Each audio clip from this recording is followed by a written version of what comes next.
हरे कृष्णा, जय हिंद। तो हम लोग फिर मिले हैं और हम लोग इंटरनल कंबशन इंजन पे कुछ क्वेश्चन आंसर जो कर रहे थे उसको करेंगे। और मैं एक बार कूलर को एडजस्ट कर दूं। तब आप लोग हमारे चैनल को सब्सक्राइब कर लीजिए। लाइक कमेंट शेयर वगैरह वो आपका काम है करना। मेरा काम है पढ़ाने का काम, मैं पढ़ाता हूँ। आपका काम है वो सब करने का, आप वो काम कीजिए। और हम लोग आगे का जर्नी शुरू करते हैं। तो आज हम लोग क्वेश्चन आंसर्स नहीं करेंगे। आज हम लोग क्वेश्चन आंसर जो कंप्लीट कर लिए हैं फर्स्ट चैप्टर सेकंड चैप्टर तक का, जिसमें सबसे ज़्यादा भरा हुआ था, हम लोग पढ़ेंगे आज इस combustion in SI and CI engines. आज का हमारे चैप्टर का नाम है, टॉपिक जो हम लोग पढ़ेंगे।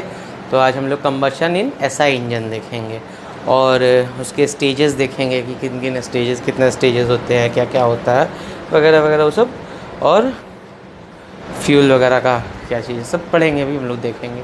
ठीक है, शुरू करते हैं। तो मैं टाइमर स्टार्ट कर दूं।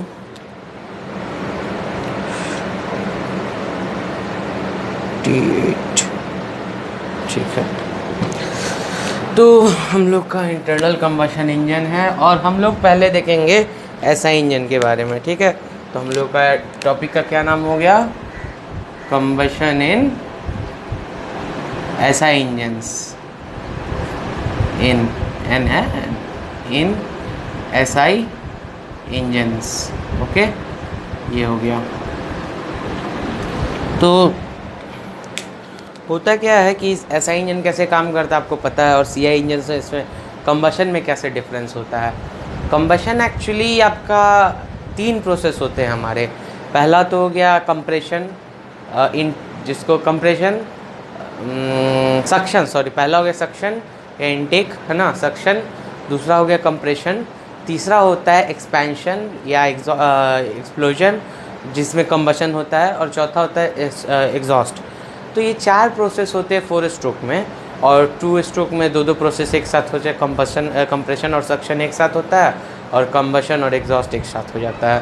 तो थर्ड जो पावर स्ट्रोक होता है, पावर स्ट्रोक में ही कंबशन होता है केवल। तो एसआई में कंबशन कैसे होता है? एसआई में कंबशन होता है, यानी स्पार्क इग्निशन या फिर पेट्रोल इंजन में कंबशन होता है कि स्पार्क प्लग लगा रहता है ऊपर।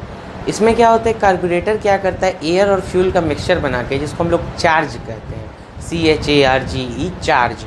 तो चार्ज जो होता है वो आता है आपका सिलेंडर के अंदर, जो आपका इंजन सिलेंडर है उसके अंदर। तो पिस्टन उसको कंप्रेस कर देता है, पहले वो चार्ज को कंप्रेस कर देता है, कंप्रेस चार्ज होता है। ऊपर से स्पार्क प्लग से स्पार्क छोड़ दिया जाता है, जिससे उससे कंबशन होता है, एक्सप्लोजन होता है। और जब एक्सप्लोजन होता है तो हमें पता है वो फैलता है, ऑब्वियस सी बात है। तो जैसे आप दिवाली के पटाखे फोड़ते हैं तो क्या होता है, आप थोड़ा सा दूर भी रहते हैं तो एक झोंका जैसा लगता है, हवा का झटका जैसा झोंका आता है, तो वो फैलता है, गैस एक्सप्लोजन होता है, एक्सपेंशन होता है उसमें। तो वो एक्सपैंड करता है, तो उसी एक्सपेंशन के कारण से आपको पावर मिलता है जो नीचे करता है, पिस्टन को ढकेलता है, जिससे उसको रोटेशन मिलता है, फर्दर मोमेंटम मिलता है कि बाकी के 3 रोटेशन वो पूरे कर सके 4 स्ट्रोक के केस में, और 2 स्ट्रोक के केस में एक और रोटेशन वो कर सके। तो ये सिंपल एक बेसिक प्रिंसिपल है। तो अब हम लोग क्या करते हैं कि फ्यूल उसमें किस तरह का रखा जाए। मान लीजिए कि एयर फ्यूल मिक्सचर है, तो अब हम लोग फ्यूल कौन सा यूज़ करते हैं? हमें पता है पेट्रोल इंजन में या ऑटो इंजन में आपका यूज़ होता है गैसोलीन। गैसोलीन इंडिया में यूज़ नहीं होता है, तो हम लोग इंडिया के अनुसार देखेंगे तो हम लोग को होता है क्या, पेट्रोल। तो पेट्रोल को क्या किया जाता है कि एयर के साथ मिक्स कराया जाता है।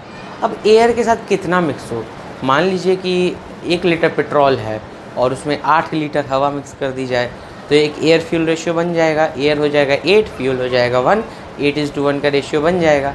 या फिर अगर हम लोग मान लीजिए ऐसा कर दे कि 8 लीटर पेट्रोल ले ले और 1 लीटर हवा ले, या फिर केवल पेट्रोल ही डाल दे, तब क्या होगा? तो हमें ऑब्वियस सी बात है, पता है कि जब जैसे कभी कभी आप लोग किक स्टार्ट करने की कोशिश करते हैं सेल्फ स्टार्ट मोटरसाइकिल को, तो ओवरफ्लो हो जाता है, तो स्पार्क प्लग के बीच में आ जाता है पेट्रोल, तो उसमें गैप नहीं बन पाता है, तो स्पार्क नहीं हो पाता है, कंडक्शन होकर डायरेक्ट ख़त्म हो जाता है सारा चार्ज। तो हम लोग उसको निकाल के साफ़ करके फिर लगाते हैं। तो अगर हमें पता है कि अगर हम लोग डायरेक्ट लिक्विड स्प्रे करेंगे तो हमें वो बेनिफिट नहीं मिलेगा जो हम लोग लिक्विड और गैस के, मतलब लिक्विड एयर या फ्यूल एयर मिक्सचर को करेंगे। तो फ्यूल एयर मिक्सचर अब कितना स्ट्रॉन्ग होना चाहिए, मतलब एयर फ्यूल रेशियो क्या होना चाहिए? जब मैं एयर फ्यूल रेशियो की बात कर रहा हूँ तो एयर अपॉन फ्यूल, मतलब एयर बटा फ्यूल, इसकी बात हो रही है। तो एयर फ्यूल रेशियो अगर 8 है तो मतलब 8 पार्ट आपका एयर का है और 1 पार्ट फ्यूल का है। 20 है तो 20 पार्ट्स एयर का है, 1 पार्ट आपका फ्यूल का। तो ये सब हम लोग डिटेल एनालिसिस करते हैं, आगे के चैप्टर्स में है कि CI में कितना होना चाहिए, SI में कितना होना चाहिए, क्यों होना चाहिए, रिएक्शन क्या है, सब वगैरह वगैरह हम लोग उस पर देखते हैं, आगे बात होती है। लेकिन अभी जो हम लोग पढ़ रहे हैं उसमें हम लोग को बता दिया गया है कि 8 से 20 मतलब एयर फ्यूल रेशियो जो है 8:20 स्टॉक्योमेट्रिक कहलाता है। स्टॉक्योमेट्रिक क्या होता है मैंने आपको बताया है। स्टॉक्योमेट्रिक का अर्थ ये होता है कि जो complete combustion they, complete combustion of fuel जिसमें हो जाए, और एग्जैक्ट कंप्लीट कंबशन हो तो मैक्सिमम कंप्लीट कंबशन उसी में हो जाए, 90% से 95% 100% आपका फ्यूल बर्न हो जाए। लेकिन हम लोग उसको कहेंगे कंप्लीट कंबशन ही, क्योंकि ये स्टॉक्योमेट्रिक का मतलब ही होता है कंप्लीट कंबशन। तो ये चीज़ हो जाए। तो हम देखते हैं कि एक ग्राफ से अब हम लोग समझेंगे, ठीक है। तो ग्राफ मतलब छोटा सा ऐसा कुछ वो नहीं है, जिससे हम लोग को आइडिया मिल जाएगा। तो हम लोग देखते हैं SI का डिस्कशन कर रहे हैं हम लोग, SI इंजन की बात हो रही है, तो हम लोग SI के अनुसार देखते हैं एयर फ्यूल रेशियो। तो सबसे पहले तो मैं लिख देता हूँ air fuel ratio, air fuel ratio. तो एयर फ्यूल रेशियो का मतलब है mass of air upon mass of fuel. तो ये हमें समझ में आ जा रहा है। और एयर फ्यूल रेशियो 8 है तो 8 पार्ट्स एयर का और 1 पार्ट इसका। तो एक ग्राफ जैसा हम लोग बना लेते हैं। ग्राफ मतलब एक स्केल जैसे ये वाला स्केल होता है ना, ये रूलर जो हम लोग यूज़ करते हैं उसकी बात कर रहा हूँ मैं। ये हो गया हमारा, और यहाँ पे हम लोगों ने इसको कुछ पार्ट में बांट दिया, और ये थोड़ा सीधा लाइन होगा, थोड़ा टेढ़ा हो गया तो कोई बात नहीं, इसको सीधा बना दिया, ठीक है। तो ये हो गया आपका 0, मतलब एयर फ्यूल रेशियो 0, और यहाँ पे 1 2 ऐसे करते करते करते यहाँ 8 पहुँचे, और इसे करते करते करते यहाँ पे 20 पहुँच गए। और इसके आगे आपका जो हो 30 तक जहाँ तक जाए उसका डिटेल उतना नहीं जाना अभी। तो हम लोग क्या करते हैं कि इसको रेंज बांट देते हैं। तो मतलब कि इसका आधा बांट कर लिया, आधा कर लिया, तो यहाँ पे हमें क्या मिल रहा है, एक्सेस एयर इस जोन में है, और इस जोन में क्या है हमारा, एक्सेस फ्यूल, ठीक है। ये इस जोन में है, ओके। एक्सेस एयर उधर, एक्सेस फ्यूल इस साइड है। और क्या चीज़ है हमारा, इधर है टू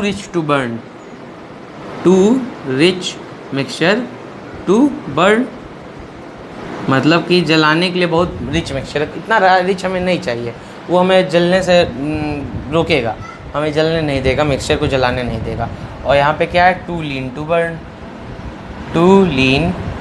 टू बर्न, मतलब कि बहुत लीन हो जाएगा इधर साइड, और बीच में हो जाएगा हमारा यूज़फुल रेंज, ठीक है। ये पता नहीं मार्कर ऐसे क्यों अनइवन चल रहा है, ठीक है, अब हम लोग देखेंगे इस पर। और इसे कहते हैं जो एग्जैक्ट ये सेंटर वाला एरिया है, ये जो ये लाइन है, ये वाली लाइन, ये कहेंगे स्टॉक्योमेट्रिक रेशियो, इस बीच वाले एरिया को कहेंगे। तो कितना आएगा, 8 में से 20 गया तो 12/6, 6 8 14, 14 के आसपास आएगा, ठीक है। ये नियर अबाउट 14 के आसपास आएगा, यहाँ पे ये 14 आएगा। तो एग्जैक्ट नहीं है कि 14 ही होगा, लेकिन 14 के आसपास आएगा, हो भी सकता है। सब हम लोग अगले चैप्टर्स में देखेंगे। तो ये कौन से फ्यूल की बात हो रही है, ये बात हो रही है आइसोऑक्टेन की। ये है आइसोऑक्टेन की बात हो रही है। आइसोऑक्टेन फ्यूल हम लोग यूज़ करते हैं SI इंजन के एनालिसिस के स्टडी के लिए, और हम लोग N-हेप्टेन शायद, अगर नहीं हुआ तो हम लोग लेगा, वो हम लोग देखते हैं डीजल के लिए, ठीक है। ये अभी हम लोग आइसोऑक्टेन की बात कर रहे हैं। तो ये जो ग्राफ है ये हमें सीधे सीधे समझा दे रहा है कि ये हो क्या रहा है, और हमारा प्रॉब्लम क्या, हमारा सॉल्यूशन कैसे होगा, ये सब जानकारी हमें यहाँ से मिल जा रही है। तो 1 मिनट, कूलर को थोड़ा सा, हाँ ठीक है। तो ये हमें इससे आइडिया मिल जा रहा है, तो इसीलिए ग्राफ बनाया गया है कि इससे आपको समझ में आए। बाकी मैंने इसको वर्बली बता दिया, लेकिन वर्बल से भी कन्फ्यूजन हो जाएगा, तो ये चीज़ है। तो समझ में आ रहा है आपको कि इधर एयर फ्यूल रेशियो थोड़ा कम है, मतलब यहाँ पे फ्यूल अधिक है, एयर कम है, तो वो बर्न नहीं हो पाएगा, 2:1 बर्न है। ये हमें समझ में आ गया, बहुत ज़्यादा इतना नहीं होना चाहिए। बीच का 8 से 20 तक यूज़फुल रेंज हो गया, और उधर 20 के उधर जो 2:1 बहुत ज़्यादा लीन मिक्सचर हो जाएगा, वो बर्न नहीं हो पाएगा। ठीक है, तो ये है स्टोइकियोमेट्रिक रेशियो, इससे हम लोग को समझ में आ जाएगा। तो अब क्या है, अब हम लोग आते हैं, एक होता है cylinder pressure versus crank angle वाला कर्व। ठीक है, तो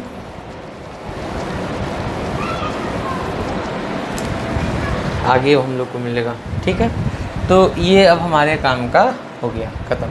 अब हम लोग देखेंगे नेक्स्ट चीज़। तो ये सब जो डायग्राम वगैरह सब बताया जाएगा, इससे आपको कंसेप्ट बनेगा, इसलिए सब बताया जाता है। बाकी चीज़ सब वर्बली बता दी जाती है, मतलब मुंह से बोल दी गई, लिख दी गई वगैरह वगैरह, ये सब हो गया। अब अगला क्या है, एक कर्व है जिसको हम लोग मोटरिंग कर्व भी कहते हैं, या फिर cylinder pressure versus crank angle curve कहते हैं। तो हम लोग क्या करेंगे कि एक ऐसा ये बना लिया ग्राफ जैसा। ठीक है, तो इधर हो गया आपका थीटा, तो ये 0 डिग्री है, ये कितना है -10 डिग्री, -10 डिग्री, -20 डिग्री और -30 डिग्री, ऐसे करके हैं। और इधर क्या है, इधर है आपका 10 डिग्री, थोड़ा इधर आए तो 20 डिग्री, यहाँ आया 30 डिग्री, और सो ऑन गया होगा। ये हमारा TDC है, टॉप डेड सेंटर है। तो ये क्या चीज़ है, ये जो थीटा है, थीटा यानी क्रैंक एंगल, थीटा उस साइड बढ़ रहा है, ये क्या है, क्रैंक एंगल है, क्रैंक एंगल। ओके, 0 डिग्री पे है तो TDC पे है, मतलब कि जब आपका पिस्टन सिलेंडर में जब ये क्रैंक हो गया, आपका जो ऐसे ऐसे रोटेट करता है, नीचे जो होता है और पिस्टन ऊपर नीचे इसमें होता है, तो ये सिलेंडर हो गया। ये अच्छा टेक्निक है बताने का। ठीक है, तो ये ऐसे ऐसे रोटेट करता है और इसके अंदर पिस्टन भी ऊपर नीचे होता है। तो जो यहाँ पे होगा तो पिस्टन सबसे ऊपर पॉइंट पे होगा, TDC पे होगा, तो ये 0 डिग्री हो गया। पीछे थोड़ा चले जाए तो माइनस में आ गया, तो थोड़ा नीचे आ जाएगा, -30 डिग्री, तो पिस्टन थोड़ा सा नीचे आ जाएगा। अगर ये थोड़ा सा इधर आ गया यानी +30 डिग्री, तब भी पिस्टन नीचे आएगा, लेकिन ऊपर से होके मतलब नीचे आएगा, और यहाँ पे TDC है, उसी को यहाँ पे दिखा दिया गया है। तो ये हो गया क्रैंक एंगल आपका। और ये एक्सिस जो है, ये एक्सिस पे आपका प्रेशर दिखाया जा रहा है, ये जो है ये प्रेशर का लाइन है, प्रेशर। अब बार में दिखाया जा रहा है या किस में, वो भी मैटर नहीं करता, अभी मैटर है कि इस कर्व को हम लोग समझें। ठीक है, और इसका नाम क्या है, इसका नाम है cylinder pressure versus crank angle. इस ग्राफ का जो नाम है, इसका नाम जो है cylinder pressure versus crank angle. और इस कर्व को और भी एक और नाम है, इसको हम लोग कहते हैं मोटरिंग कर्व, क्योंकि इसमें एक ही लाइन मोटरिंग की है, लेकिन आपको याद रहेगा इससे, इसलिए इसको लोग कह देते हैं बोलचाल की भाषा में मोटरिंग कर्व। तो होता क्या है कि अब मोटरिंग कर्व क्यों नाम है, एक चीज़, मोटरिंग कर्व तो एक लाइन आएगा, उसके कारण ही पॉपुलर हो गया है। जैसे कि कार को मारुति कार लोग कहते थे, क्योंकि मारुति पॉपुलर था, एक ही कंपनी थी। तो इसी तरह से ये आपका मोटरिंग कर्व कहलाया। तो अब क्या है कि हम लोगों ने क्या किया कि बिना एक्सप्लोजन के केवल मोटर लगा के, ये जो आपका घुमा रहे थे हम लोग, क्रैंक को घुमाना शुरू किया, जिससे पिस्टन अप डाउन हो रहा है, और उसका प्रेशर हम लोग मेजर कर लेते हैं। तो ये हमारा मोटर लगा के किया, तो इसके लिए मोटरिंग कर्व एक तरह से नाम हो गया। जब हम लोग मोटर लगा के किए तो कुछ हम लोग का कर्व ऐसे बनेगा, ऐसे जाएगा और ऐसे बन के आ जाएगा। ये थोड़ा ऊंचा ही बन गया, इतना ऊंचा प्रेशर नहीं बढ़ता है, थोड़ा कम ही है। चलिए ठीक है, इसको थोड़ा नीचे ही कर लिया जाए, थोड़ा ज़्यादा ऊंचा हो गया, इतना ऊंचा नहीं होना चाहिए। तो ऐसे जाएगा और ऐसे करके यहाँ पे बराबर हो जाएगा। ठीक है, ये है हमारा। अब क्या है कि अब हम लोग इसमें एक्सप्लोजन वगैरह नहीं हो रहा है, बिना पेट्रोल के, बिना इसके डाल रहे हैं हम लोग, ऐसे प्रेशर मेजर कर रहे हैं बिना पेट्रोल के, ऐसे ही मोटर से जोड़ के चला दिया, तो इसको मोटरिंग कर्व कह दिया गया। ठीक है, तो अब क्या है कि अब क्या किया गया, अब ये किया गया कि अब हम लोगों ने इसको पेट्रोल डाल के चलाया, एक्सप्लोजन वगैरह होता है कराया। लेकिन एक्सप्लोजन कहाँ कराते हैं हम लोग और क्यों कराते हैं हम लोग देखेंगे, उसके लिए अलग कर्व बनेगा। पहले ये कर्व समझ लीजिए। हम लोग कभी भी एक्सप्लोजन कराते हैं नहीं और 50 डिग्री से 20 डिग्री के या 10 डिग्री के बीच में कहीं कराते हैं। तो हम लोगों ने मान लिया कि चलिए हम लोगों ने एक्सप्लोजन करा दिया यहाँ पे करा दिया, मान लिया कि ये 50 डिग्री या फिर 30 डिग्री, ऑप्टिमम यही 25 डिग्री पे हम लोगों ने एक्सप्लोजन करा दिया। 20 डिग्री पे स्पार्क प्लग में स्पार्क छोड़ दिया। तो अब क्या होगा कि ये तो ऐसे बिना पेट्रोल के चल रहा था, अब यहाँ पे से एक्सप्लोजन हुआ तो ये प्रेशर बढ़ना शुरू हो जाएगा। एक्सप्लोजन भी थोड़ा टाइम लेता है, तुरंत अचानक ही से नहीं होता है। और पीक प्रेशर हमको TDC पे ही मिला जहाँ हम चाहते हैं। और फिर हमारा कैसे आएगा, हमारा इधर से आएगा, ये आएगा। तो ये जो थोड़ा सा और गोल बन के जाना चाहिए था, मैंने ऐसे बना दिया है। तो इसको हम लोग क्या करते हैं कि थोड़ा सा गोल बना देते हैं, ऐसे करके गया, ठीक है। और ये डॉटेड लाइन को उड़ा दिया जाए, ठीक, सिंपल। अब क्या करेंगे कि मान लीजिए ये हम लोग आगे ग्राफ पढ़ेंगे, अभी एक और ग्राफ के बाद उसको देखेंगे। हम लोग को क्या करते हैं, हम लोग इसको कर दिए मोटरिंग कर्व। ये वाला जो ब्लू लाइन है ना, इसे कहते हैं मोटरिंग कर्व। मोटरिंग कर्व क्यों है, क्योंकि बिना एक्सप्लोजन के मोटर के थ्रू चलाया जा रहा है। और ये वाला हो गया आपका कौन सा, इसका कोई नाम नहीं है, इसका एक्सप्लोजन कर्व या जो कुछ कर दिया। और स्पार्क हम लोगों ने यहाँ पे करा दिया है, यहाँ पे स्पार्क हो गया है, ठीक है। स्पार्क होने के थोड़ा देर बाद यहाँ पे स्पार्क होगा तो वैसे रिजल्ट आएगा। लेकिन अभी हम लोग समझ ले रहे हैं कि मान लीजिए कि स्पार्क यहाँ ना हो के 30 डिग्री पे करा दिया, तो हम लोग को यहाँ पे स्पार्क हम लोग यहाँ पे कराए हैं, तो थोड़ा स्पार्क फैलने में भी टाइम लगता है। स्पार्क होते ही प्रेशर तुरंत नहीं बढ़ जाता है, थोड़ा सा बॉल बनता है फायर का, उसके बाद वो बॉल बड़ा बनता है, फायर बॉल जैसा, टर्बुलेंस वगैरह होता है, सब हम लोग अभी देखेंगे, ठीक है। तो ये हुआ, तो इसे कहते हैं मोटरिंग कर्व, इसे जल्द इसका ये भी नाम है। तो ऐसा कुछ होता है। अब समझ में आ रहा है कि एक्सप्लोजन का क्या महत्व है, उसके कारण प्रेशर में क्या चेंज आएगा, कैसे हो रहा है। और ऑल्सो कि हम लोग ऐसे स्पार्क कराते हैं। स्पार्क हम लोग ने देखा था actual versus ideal world timing diagram पे देखा था। तो स्पार्क हम लोग सब पहले कराते हैं। तो स्पार्क पहले क्यों कराते हैं, क्योंकि स्पार्क होगा उसके बाद से वहाँ पे आपका फायर बॉल बनेगा। स्पार्क का जो फायर बॉल बनेगा वो फायर बॉल बड़ा होगा, फ्लेम प्रोपगेशन होगा, बड़ा होगा तो धीरे धीरे बढ़ेगा। फिर हम लोग को मैक्सिमम टॉर्क मिले TDC पे, यहाँ पे मिले इस एंगल पे, वही हम लोग चाहते हैं। अगर मैक्सिमम उस पर नहीं मिलेगा तो हम लोग को लाभ नहीं है, ठीक है। तो मैक्सिमम हम लोग को टॉर्क चाहिए TDC पे, मैक्सिमम प्रेशर। तो इसके लिए हम लोग थोड़ा स्पार्क टाइमिंग ऐसा सेट करते हैं, इंजन टू इंजन डिपेंड करता है कि कहाँ पे हम लोग स्पार्क कराएंगे तो हम लोग को मैक्सिमम प्रेशर मिलेगा TDC पे। तो ये हो गया हमारा पहला ग्राफ, ठीक है। अब क्या है नेक्स्ट क्या है, stages of combustion. Stages of combustion in SI engine, ये हो गया हमारा। अब 3 स्टेज होते हैं, किसी में 4 भी दे देते हैं, 4 दे दिया है तो हम लोग चारों देख लेते हैं। जैसे जैसे दिया वैसे 3 मेजर होते हैं, लेकिन 4 भी दे देते हैं, कहीं कहीं 2 भी कह देते हैं। लेकिन मैं आपको चारों बता दूंगा, क्योंकि चारों में आपका दोनों कवर हो जाएगा, 2 या 3 वाला दोनों कवर हो जाएगा, तीनों कवर हो जाएगा, सब कवर हो जाएगा। मतलब मैंने देखा है कहीं कहीं 2 स्टेज में कर देते हैं और कहीं कहीं 3 स्टेज में करते हैं, कहीं कहीं अभी यहाँ पे जब पढ़ा रहा हूँ जहाँ से, वहाँ 4 स्टेज में करा रहे हैं।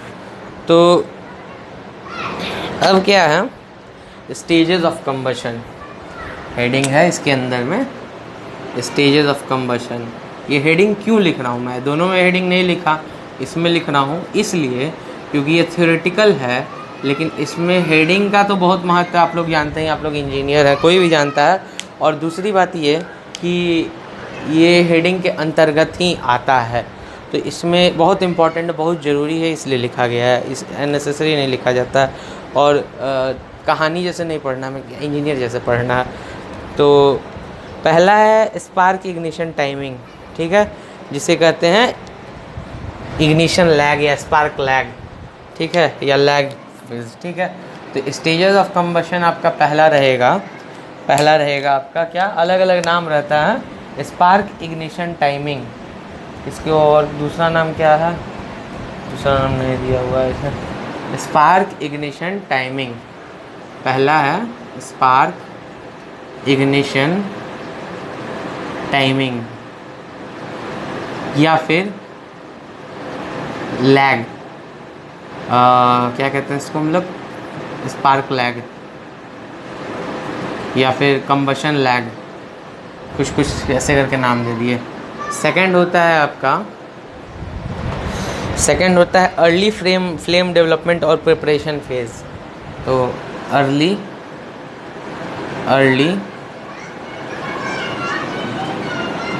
फ्लेम डेवलपमेंट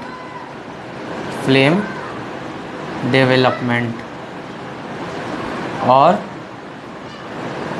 प्रिपरेशन फेज,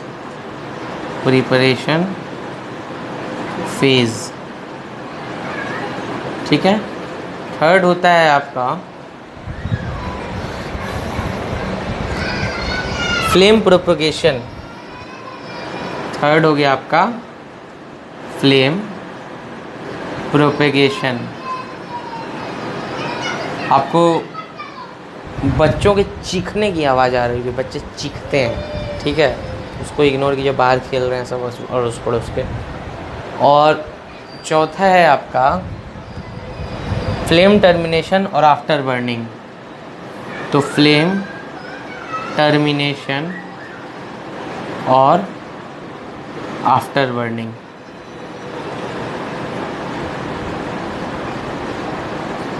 ठीक है।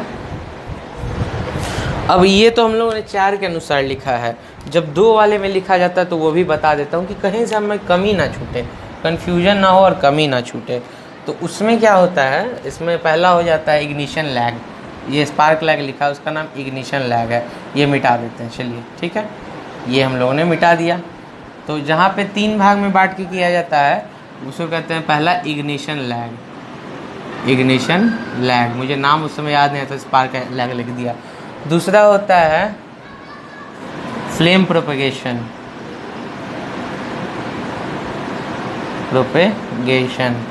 और तीसरा होता है हमारा आफ्टर बर्निंग। ये 3 भाग में होता है। तो ये 4 भाग के अनुसार, जिस बुक से हम लोग पढ़ रहे हैं उसके अनुसार, ये 3 भाग के अनुसार स्टैंडर्ड यही होता है। और चौथा में क्या होता है, इसको कहते हैं एक पार्ट में रखते हैं और ये दोनों को एक पार्ट में रखते हैं। तो क्या हो जाता है, पहला इग्निशन लैग एक में और दोनों फ्लेम प्रोपगेशन और प्रिपरेशन में एक, ये दोनों एक पार्ट में रखते हैं, ठीक है। जैसे 1 और 1 के अंदर ए और बी कर देते हैं, ठीक है। मैंने तीनों तरीके से आपको बता दिया कि कहीं कन्फ्यूजन ना हो, कहीं छूटे नहीं। तो हम लोग इसके अनुसार भी चल सकते हैं, उस अनुसार किस अनुसार भी चलेंगे, आपका कॉन्सेप्ट बन जाएगा, आप चिंता मत कीजिए, ठीक है। अब हम लोग क्या बोल रहे थे कि अलग अलग स्पार्क टाइमिंग होगा तो क्या अंतर पड़ेगा, ठीक है। तो सबसे पहला तो हम लोग पढ़ेंगे ये स्पार्क इग्निशन टाइमिंग या फिर इग्निशन लैग, तो इसको छोड़ के बाकी सब मिटा देना चाहिए।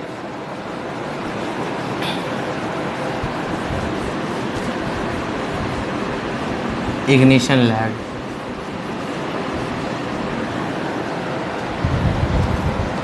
स्पार्क इग्निशन टाइमिंग या इग्निशन लैग, ओके। अब क्या होता है कि लैग वर्ड का ही मतलब होता है डिले, ठीक है, थोड़ा डिले कर देना। तो हम लोग क्या करते हैं कि स्पार्क होने से पहले में थोड़ा डिले होता है। मान लीजिए कि आपने स्पार्क किया और जैसे ही मोमेंट पे स्पार्क हुआ, इतना बड़ा फ्लेम तो तैयार हो नहीं सकता। तो वो होता है क्या है, बहुत माइक्रो सेकंड्स में होता है। मैं आपको बताता हूँ क्या होता है। अब देखिए, ये है हमारा स्पार्क प्लग, हम लोग जानते हैं कुछ ऐसा होता है स्पार्क प्लग। ये वाला एक इलेक्ट्रोड हो गया और दूसरा इलेक्ट्रोड ये हो गया, उसका बॉडी हो गया, या फिर ऐसे करके इलेक्ट्रोड होता है, ठीक है। तो स्पार्क प्लग उल्टा लगा रहता है, मैंने सीधा बना दिया, लेकिन काम जो उससे मतलब है, यहाँ इसके और इसके बीच में बहुत मिलीमीटर या माइक्रोमीटर कुछ का गैप होता है, ठीक है, छोटा गैप होता है, मिलीमीटर से भी छोटा, बहुत छोटा, इतना छोटा होता है, माचिस की तीली का मोटाई जितना होता है या उससे भी थोड़ा सा कम होता है, तो हम बड़ा देख रहे हैं हम लोग। तो होता क्या है कि यहाँ पे मान लीजिए पॉजिटिव चार्ज दे दिया, यहाँ पे मान लीजिए नेगेटिव दे दिया, या अपोजिट हो गया, ठीक है। तो अब इसके बीच में है एयर, तो बिजली कड़कने का फेनोमेना क्या होता है हमें पता है कि अगर थोड़ा सा गैप हो तो बिजली के ये जो अंदर का चार्ज है अधिक हो तो बीच के एयर को आयोनाइज करके अपने गंतव्य तक जहाँ पहुँचना चाहता है वहाँ तक पहुँच जाता है। तो इससे क्या होता है कि स्पार्क जनरेट होता है। तो एक इसके बीच में एक इन दोनों के बीच में एक स्पार्क जनरेट होगा। तो हम लोग इस तरह से दिखा देते हैं उसको, बिजली का सिंबल बना के, जो बिजली का सिंबल होता है उसको बना दिया गया, ठीक है। तो एक स्पार्क जनरेट हो गया हमारा। तो अब क्या हो रहा है कि स्पार्क जनरेट हो रहा है और पूरे एटमॉस्फेयर में, पूरे यहाँ से वहाँ तक में आपका भरा हुआ है क्या चीज़, चार्ज। चार्ज का मतलब इलेक्ट्रिक चार्ज की बात नहीं हो रही है, चार्ज का मतलब एयर फ्यूल मिक्सचर, पेट्रोल और एयर का मिक्सचर जो है वो भरा हुआ है इसके अंदर। अब मान लीजिए इस रूम के अंदर में पूरा पेट्रोल और एयर का मिक्सचर भर दिया जाए, अच्छा खासा, जो बर्न हो सके, बहुत लीन भी ना हो बहुत रिच भी ना हो, ऐसा भर दिया जाए और माचिस जला दी जाए, या फिर एलपीजी सिलेंडर का गैस खोल दिया जाए, पूरे रूम में भरा हुआ है और गलती से कहीं स्पार्क हो जाए तो बहुत तेज़ एक्सप्लोजन होगा। लेकिन वो एक्सप्लोजन भी थोड़ा शुरुआत होती है, जैसे मान लीजिए कि यहाँ पे हुआ है रूम में, तो वो फ्लेम फैलता है ऐसे करके स्लो मोशन में। आपने देखा होगा आजकल तो टेक्नोलॉजी का ज़माना, तो सब कुछ वीडियो में देखते ही होंगे आप लोग। तो इसके अंदर चार्ज भरा हुआ है। अब चार्ज के अंदर क्या हो रहा है कि आप स्पार्क करा दे रहे हैं, तो ऑब्वियस सी बात है कि यहाँ स्पार्क हुआ तो मतलब है कि एक फायर बॉल जनरेट होगा, ऐसा फायर बॉल, ठीक है, आग का गोला बनेगा, ठीक है। यहाँ बना आग का गोला। अब वो क्या करेगा, आग का गोला बड़ा होगा, दिखेगा फ्यूल मिल रहा है तो उसको वो बड़ा होगा आराम से, ऐसे बड़ा होता जाएगा, ठीक है। मैंने स्पाइरल बना दिया, स्पाइरल नहीं होता है, ऐसे ऐसे बड़ा होता है। जैसे यहाँ पे बना गोला तो ऐसे बढ़ेगा, फिर ऐसे बढ़ेगा। स्फेयर है ये, सर्किल बना रहा हूँ, कंसेंट्रिक सर्किल, एक सर्किल जैसा दिख रहा है लेकिन है स्फेयर। तो ये स्फेयर है, तो ये स्फेयर बढ़ता जाएगा और कहाँ तक बढ़ेगा, ये बढ़ेगा। ये तो कहाँ से शुरू होगा, हम लोग जो इंजन जो होता है हम लोगों का, इंजन सिलेंडर कैसा होता है, ऐसा होता है, और स्पार्क प्लग कहाँ लगा रहता है, यहाँ लगा रहता है, और ये रह गया स्पार्क प्लग। तो वो बढ़ेगा यहाँ से, यहाँ पे पहले बना, फिर ऐसे बढ़ेगा, फिर ऐसे बढ़ेगा, फिर ऐसे बढ़ेगा, फिर ऐसे बढ़ेगा, फिर ऐसे बढ़ेगा, फिर ऐसे बढ़ेगा, और जहाँ तक हो जाए। इतना तो नहीं जाता क्योंकि पिस्टन यहीं तक रहता है। पिस्टन जो है उसको ब्लू से हम लोग दिखाएंगे, पिस्टन तो यहीं पे रहता है, पिस्टन तो इतना ही रहता है, लेकिन पिस्टन भी धीरे धीरे पीछे हटना शुरू होता है। तो मतलब तरीका वैसा ही है बढ़ने का, समझ में आ रहा है, क्योंकि एक्चुअल तो बुक में भी आपको नहीं मिलता, वो थोड़ा डिफरेंट हो ही जाता है। तो इस तरह से बढ़ता है, फ्लेम प्रोपगेशन हो रहा है। तो अब क्या हुआ कि हमें पता है कि आपका जो पिस्टन है पहले इधर से इधर गया, फिर इधर से इधर भी आ रहा है। अगर आप नहीं भी स्पार्क कराएंगे तो एक दो बार में तो आ ही जाएगा वापस। तो उसका टाइमिंग हम लोग को ऐसे रखना पड़ता है, जो वाइल्ड टाइमिंग अभी हम लोग ने बनाया था, कि तो पहले ही हो जाए। पहले होने से क्या होता है, जब तक कंप्रेशन करके वहाँ पे पहुँचे तो मैक्सिमम प्रेशर हम लोग को उसी समय चाहिए जब TDC पे रहे पिस्टन। तो ये फ्लेम का होता है। तो हम लोग जो इग्निशन वाला पढ़ रहे हैं, इग्निशन लैग, उस समय आपका केवल ये पोर्शन रहता है, ये मतलब ये गोला केवल इतना ही बड़ा रहता है। अगर इतना बन सकता है तो केवल इतना है। तो कहते हैं, मतलब एग्जैक्ट नहीं होता है, एग्जैक्ट हम लोग नहीं लिख सकते, कहते हैं कि 10% बर्निंग होती है। 10% बर्निंग हम लोग इसमें पढ़ते हैं। सेकेंड फेज हो गया फ्लेम प्रोपगेशन, उसमें 90% बर्निंग हो जाती है, 90% बर्निंग, और बचा तो कुछ नहीं, तो 10% यहाँ होता है। तो यह तो 110% हो गया, तो इसको हम लोग 80 कर देते हैं, ठीक है। एग्जैक्ट नहीं होता है, एग्जैक्ट नहीं होता है, एग्जैक्ट वैल्यू हम लोग कैलकुलेट नहीं कर सकते, देयर इज़ नो मेथड, लेकिन हम लोग मान लेते हैं कि इतना होता है। तो मान लीजिए कि 7% हुआ या 7% हुआ, ये कितना हुआ 86% हो, ऐसे कुछ, तो हम लोग एवरेज मान लेते हैं। तो ये हम लोग फर्स्ट फेज में देखेंगे 10% फ्यूल की बर्निंग होती है। आग का गोला केवल इतना बड़ा रहता है, केवल इतना बड़ा रहता है, केवल इतना बड़ा रहता है। अब आपको कॉन्सेप्ट फिगर आपके सामने क्लियर हो रहा है। ठीक है। अब हम लोग आएंगे ग्राफ पे, ये सब फिगर कोई दिया नहीं है, अब हम लोग ग्राफ पे आएंगे जो ग्राफ दिया हुआ है बुक में। ये सब मैंने आपको कॉन्सेप्ट विजुलाइज कराया कि होता क्या है इंजन के अंदर, हो क्या रहा है और हम लोग पढ़ क्या चीज़ रहे हैं, ये उसके लिए था सब। तो और ये रहने देते हैं, ये रहेगा, इसका भी पड़ेगा जरूर तो ठीक है, नहीं पड़ेगा तो मिटा देंगे। तो हम लोग फिर से वापस इसी पे आ जाते हैं, पी थीटा कर्व पे। पी मतलब प्रेशर और थीटा मतलब इधर, तो प्रेशर इधर बढ़ रहा, थीटा इधर बढ़ रहा। तो थीटा ये इसका वैल्यू कितना हो गया, यहाँ पे हो गया 0 डिग्री यानी TDC, यहाँ हो गया 10 डिग्री यानी बढ़ता जा रहा है 20 डिग्री 30 डिग्री, ऐसे ही था, कुछ याद आ रहा है अभी पढ़ाया तुरंत, -10 डिग्री -20 डिग्री -30 डिग्री ऐसे करके था, ये पीछे साइड हो गया आपका, ठीक है। तो ऐसे है। अब हम लोग देखेंगे कि स्पार्क इग्निशन टाइमिंग समझ रहे हैं आपको, टाइमिंग किस टाइम पे कराना है, या इस इग्निशन लैग, हम लोग लैग क्यों करा रहे हैं, स्पार्क को पहले क्यों करा रहे हैं। लैग डिले होता है लेकिन हम लोग थोड़ा इसको पहले क्यों करा रहे हैं कि डिले नहीं हो, लैग होता है। तो यहाँ पे हम लोग किस चीज़ पे जोर दे रहे हैं शब्दों में, टाइमिंग शब्द पे और लैग सब समझिए, ठीक है। अब हम लोग 2-3 कर्व देखेंगे कि हम लोगों ने मान लीजिए कि एक तो मोटरिंग कर्व पहले बना दिया जाए जिससे हम कंपेयर कर सकें, तो मोटरिंग कर्व कुछ ऐसा बन गया, ठीक है। आइडिया तो होंगे आपको क्या चीज़ की बात हो रही है। और हम लोगों ने क्या किया कि एक जगह हम लोगों ने 10% पे स्पार्क शुरू कर दिया, या फिर पहला हम लोगों ने स्पार्क किया TDC पे स्पार्क किया तो थोड़ा नेचुरल प्रेशर भी कम होगा। तो ये कहाँ से, यहाँ से स्पार्क किया, ऐसे कुछ यहाँ पे होगा, फिर अपना चला जाएगा, क्योंकि वो बढ़ भी तो गया ना, TDC थोड़ा नीचे भी आ गया ना, तो थोड़ा कम जाएगा, ऊपर ज़्यादा नहीं जाएगा। फिर हम लोगों ने दूसरा स्पार्क किया, पहला स्पार्क यहाँ किया, दूसरा स्पार्क -10 डिग्री पे किया, तो हम लोग को मैक्सिमम प्रेशर जो मिलेगा यहाँ कहीं मिल के ऐसे ख़त्म हो जाएगा, ठीक है। अब या तो उसके बाद जा सकते हैं, पहले ही जाएगा, ज़्यादा चांस है, लेकिन उसमें हम लोग को डिटेल नहीं जाना है, हम लोग को कॉन्सेप्ट समझना, बताना क्या चाह रहे हैं, हम लोग डिस्कशन क्या कर रहे हैं कि एक एक्सप्लोजन हम लोग ने 1 नंबर यहाँ पे कराया, 2 नंबर यहाँ पे कराया, 3 नंबर एक्सप्लोजन हम लोगों ने यहाँ पे कराया, तो हम लोग का कहाँ से शुरू होगा, यहीं से शुरू मान लिए है, ठीक है। तो थोड़ा सा प्रेशर इधर बढ़ेगा और थोड़ा सा अधिक होके ऐसे आएगा। ये अधिक क्यों हुआ उससे, ये वाले से ये अधिक है, ये वाले से ये अधिक क्यों है ऐसा, 1 से 2 अधिक, 2 से 3 अधिक है, क्योंकि उस समय कंप्रेस्ड है चार्ज, ठीक है। एक्सपैंड होने के बाद से थोड़ा सा एक्सप्लोजन कम हो जाता है। अब हम लोगों ने एग्जैक्ट मान लीजिए कि इस इंजन का सेटिंग है कि 30 डिग्री पे ये अगर हम लोग स्पार्क कराएंगे तो सब TDC पे ही हमें मैक्सिमम टॉर्क देने वाला इंजन का क्षमता है। तो हम लोगों ने कराया, तो यहाँ से ये निकलना शुरू हुआ और थोड़ा ज़्यादा ही टॉर्क देगा, आप ध्यान दे रहे होंगे कि उन लोगों से ज़्यादा बड़ा बन रहा है और थोड़ा रेंज भी ज़्यादा जा रहा है। ऐसा क्यों है, ऐसा इसलिए है, 4 नंबर हम लोगों ने कराया 30 डिग्री पे, इस इंजन का सेटिंग ऐसा है कि 30 डिग्री पे बेस्ट देता है। तो ये देख रहे हैं आप कि ये इससे थोड़ा सा अधिक है, 2 नंबर 1 से थोड़ा अधिक है, ये हो गया 1 नंबर, ये हो गया 2, ये हो गया 3, ये हो गया 4।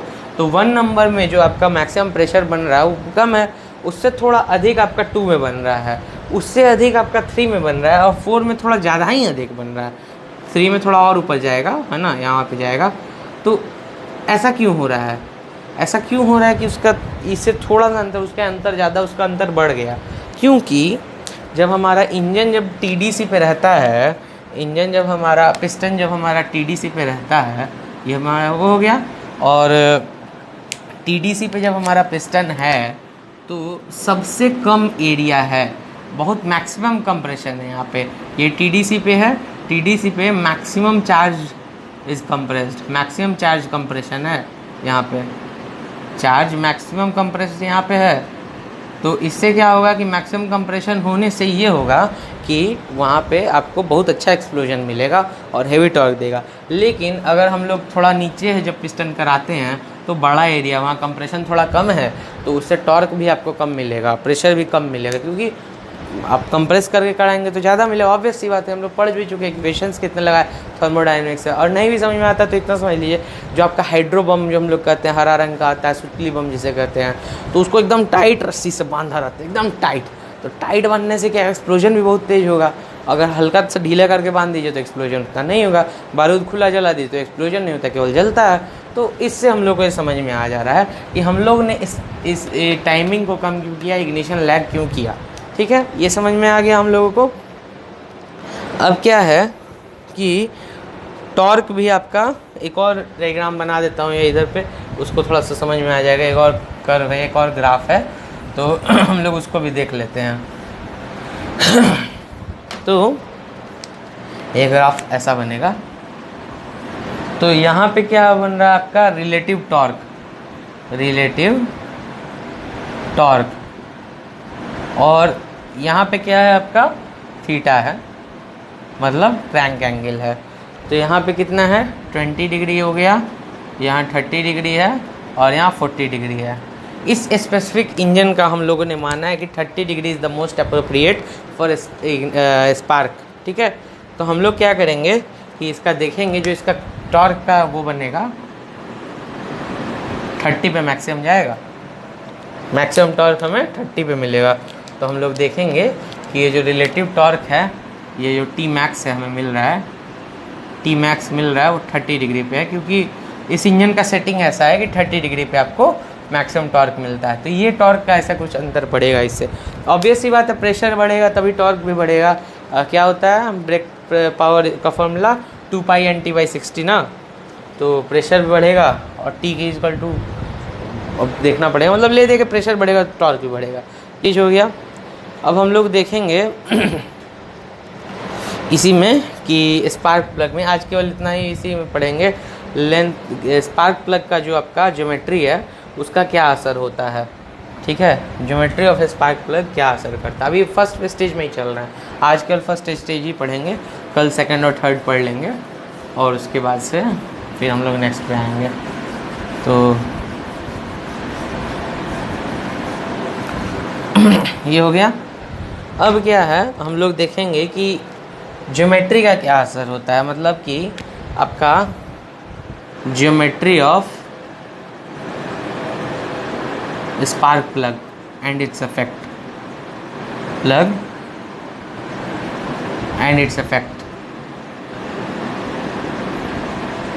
ठीक है, ये हम लोग देखेंगे। तो पहला है point length of the gap, पहला है लेंथ ऑफ द गैप। ये किस गैप की बात हो रही है, ये उसी गैप की बात हो रही है जो स्पार्क प्लग में होता है, इस गैप की बात हो रही है, ये length of the gap, this gap, इसको वाई से दिखा दिया हम लोगों ने। ठीक है, इस गैप की बात हो रही है। तो अगर मान लीजिए कि बहुत बड़ा गैप हो जाएगा तो ऑब्वियस सी बात है कि आपका स्पार्क जनरेट ही नहीं होगा, और छोटा गैप हो जाएगा तो आपका चार्ज बनने से पहले ही पहुंच जाएगा, पार कर जाएगा वो, तो इसलिए अप्रोप्रिएट रखना पड़ता है। फिर दूसरा आता है गैप ज्योमेट्री।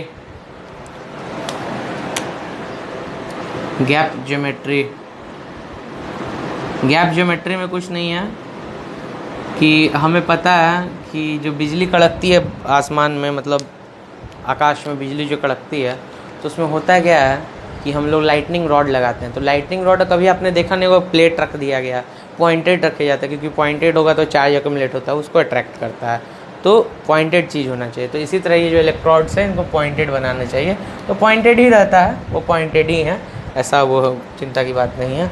और एयर फ्यूल रेशियो, और एयर फ्यूल रेशियो का हम पहले ही डिस्कशन कर चुके हैं कि एयर फ्यूल रेशियो कितना होना चाहिए, आपका अप्रोप्रिएट होना चाहिए, स्टोइकियोमेट्रिक होना चाहिए।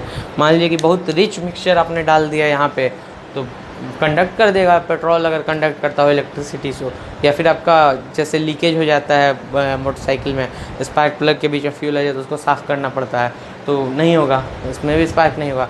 और बहुत ज़्यादा लीन होगा तो स्पार्क हो भी जाएगा इन केस, तो फ्लेम प्रोपगेट नहीं होगा। और उसके बाद तीसरा क्या, मिक्सचर डेंसिटी। तो इसका हम लोग पॉइंट पढ़ते हैं, इन्होंने लिखा क्या है, मिक्सचर डेंसिटी। और अगला पॉइंट क्या है, position of the plug, position of spark plug. ठीक है, एसपी मतलब स्पार्क प्लग। तो higher density require higher breakdown voltage but a high mixture density allows a greater amount of energy to be liberated. मतलब कि क्या होता है कि हाई डेंसिटी का अगर हम लोग ने एयर फिल्म मिक्सचर रखा है तो इससे क्या होगा कि थोड़ा हाई अमाउंट का आपको वोल्टेज चाहिए, ब्रेकडाउन वोल्टेज, तभी आपका स्पार्क जनरेट होगा। लेकिन उसका एक बेनिफिट भी है कि अगर हायर आपका स्पार्क जनरेट हो रहा है तो ज़्यादा आपको पावर भी देगा, तो फ्लेम प्रोपगेशन अच्छा होता है, फ्लेम अच्छा बनता है। और कम होगा तो उतना अच्छा नहीं बनेगा। और उसके बाद क्या, पोजीशन अलग अलग डिपेंड करता है कौन से इंजन के लिए लगा रहे हैं। हम लोग मोटरसाइकिल के इंजन की बात करें तो मोटरसाइकिल में ऊपर से लगाया जाता है तो ठीक रहता है। जनरली एसआई में वही हम लोग देखते हैं कि उसका लोकेशन वहाँ पे ठीक है, अप्रोप्रिएट है।